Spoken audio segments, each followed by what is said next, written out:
Hello, this is Noreen Crone-Findlay from Crone-Findlay.com and TottyTalksCrafts.com. So today I'm going to be talking about some of the most invaluable tools that you can have when you are working with your weaving, or really any fiber art, and that is sketching, swatching, and sampling. I'm always amazed by how people resist doing swatches and samples because they are the most valuable tool. Just so helpful. I'm going to give you my quick shot of my Earls. Crone-Findlay.com is my website where you can buy my patterns, designs, ebooks, PDFs, all kinds of wonderfulness there. And Totty Talks Crafts is where I post the support material for these video tutorials. So that's my blog. Now, with swatching and sampling, people sometimes think, oh, but I can't draw, and that is an issue. Well, it's actually not an issue. Don't worry about not being able to draw. I'm going to show you just a couple of I have thousands of sketchbooks, literally, from, oh my goodness, sketchbooks, notebooks, journals, and I don't worry about whether or not what I'm doing is a good drawing or not. It is just catching a thought. So I'm going to just switch over here and get back to you. I'm going to do a quick edit here so that we can move to the sketchbooks. And then, okay, so talking about sketchbooks, I have a broad range of sizes of sketchbooks. I carry tiny little sketchbooks like this one that fit in the palm of my hand, in my bag, wherever I go, and I keep them at the, sitting on my desks, because I never know when I might want to just make a note, do a quick sketch, just have that ready so that you can do your sketches. Now, lots of times what I'm doing is I'm writing down things, making just the quickest little notations that don't have to be, these are not art. These are notes and thoughts and, catching dreams, memories, so that you are not losing it, because we have so much packed into our lives that we need to be able to keep track of it all. Sometimes I make sketchbooks and notebooks. This one I just took plywood and made covers, and I put pockets so that I could stick various sundry things into the pockets, at a place for business cards and things. And again, it's a place to make notes. I've torn a lot of the pages out of this one because I wasn't, I was done with them. But that's not always a good idea, because sometimes you think you're done with it and you're not. So you can see I've got all different kinds of pouches and things in this one to, again, hold those thoughts. Now, sometimes in your sketchbook, you will actually come up with an idea that's really quite fully formed. And so you'll be working away on a sketch that will move fairly quickly. I also really like this size of sketchbooks too, that will move into being a full, complete piece. But that doesn't always happen. But if you didn't have your sketchbook with you, the piece might not happen. So it's really important. Carry the sketchbooks with you, carry notebooks, and always have a notebook or a journal on hand. Now, an ant just ran past on the table. That was disturbing. Okay, now this is a part of a tapestry that I'm working on right now.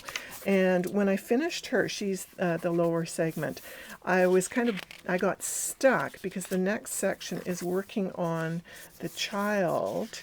And I thought about 4 or 5 different ways of doing the child's costume, and decided from the sketches that I liked this one best. Yeah, notes about dreams. Always keep track of your dreams. Those are really important. And things like, just a minute here. Things feels like inspiration from nature. Here you go. You know, just a simple ring of grass. It's like, oh, that's a very interesting shape. So anyhow, back to working on getting myself moving forward on the next segment of the tapestry. I needed to sketch, and then I needed to start swatching and sampling. So I'll show you that next.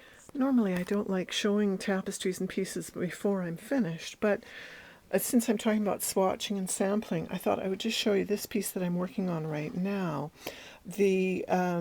I got blocked. I thought, you know, for the child's body, here's the child and the mother's face. It's hard to see the child's face behind the handlebar. I needed to figure out a way of deciding what color range I was going to work with. I think I showed you in the previous segment the sketch. Maybe I did, maybe I didn't. For the face here, I can show you that in the sketch.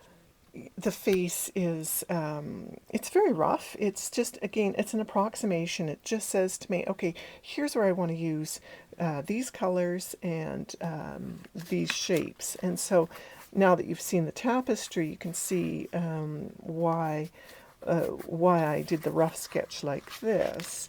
And this is the vinyl pattern that I decided to go with, but I thought I need to swatch this. So I'll take you to the loom now and show you how I swatched. Okay, here we are at the loom. Now I have the loom set up for swatching and sampling, and this is the 8-inch Laney loom. Now I've set it up using the no warp ends S-hook technique. When I was setting it up for warping, I put a peg, well, it's pulled up now, so you can't see that it actually, I use chopsticks as the lower bar, and that I don't really recommend because they're bowing up. I put 2 little dowels, one on either side, to give me the space between my Velcro strap and the lower bar for putting, so that I could easily slip the S-hooks on. And so the S-hooks, I did another video that you can go and see for doing your warping with the S-hook technique. And you can see at the top here, now at the bottom, I have done sumac and then some tabby weave with the warp strands to give my lower header, footer, whatever you call it. And at the top, I've placed an extra S-hook between each of the S-hooks that have warp on them. See, there's an empty one there. And that keeps the warp strands separated. Now, I've never had trouble with the S-hooks popping off or scooching around on me, except when I was doing the sumac section here, I flipped the loom over and kind of flat, and then some of the empty ones fell off. And I thought, oh, well, okay, if I'm going to be flipping things off, flipping the loom over, I should really put a bit of masking tape on, or I could just not flip the loom over. Now at the top, when I was setting up, I used the blocks as my spacer at the top, so that that just makes that very easy for when you're doing the S-hook technique. Now back to the sampling and swatching. I wanted to check out some different sizes of squares because I'm working with a square motif in the tapestry. I also wanted to try out different colorways for the baby's costume. So I wanted to see what gray and lavender stripes would look like, or green and lavender stripes. And then the sketch that I liked the most was with eccentric wefting, with just weaving little patches of color. And so I wanted to check that out and to see if that was going to be my favorite, and indeed it is. Now, I've separated each bit of sampling with sumac in hand-spun yarn that's got kind of clumps of short busy bits, and so I don't think I would use that in the tapestry because it's too lumpy bumpy. But in some cases that could be really fun and interesting. And so that's how I like to do my swatching and sampling. Set up a narrow band and figure out the different combinations and permutations that I want to do. And I really love doing it on a small loom, but you can still do this on a large loom. You could even do it if you have, like I do, I have the Joni, and you could, and because my tapestry is very narrow, it's only about 13 inches, I could have easily set my sample section up beside my full piece of the tapestry. And by doing the sampling and swatching, the sumac part at the top, I love doing sumac lines, and I suddenly thought, gee, why don't I try sumac just as a motif in itself? And that has set me off on a whole voyage of discovery, and I'm going to be doing a whole lot more sumacking. And I don't think that would have happened if I hadn't been doing my swatching and sampling. So that's another reason to do your swatching and sampling, because it's not a huge investment in time or in materials, and it gives you a chance to be adventurous. So really, do give yourself the permission to play with swatching, sketching, and sampling. You'll be really glad you did, because it's a great way not only to keep resources for yourself, but also to inspire your imagination and ignite your creativity. So swatching, sampling, and sketching are tools that no weaver should be without.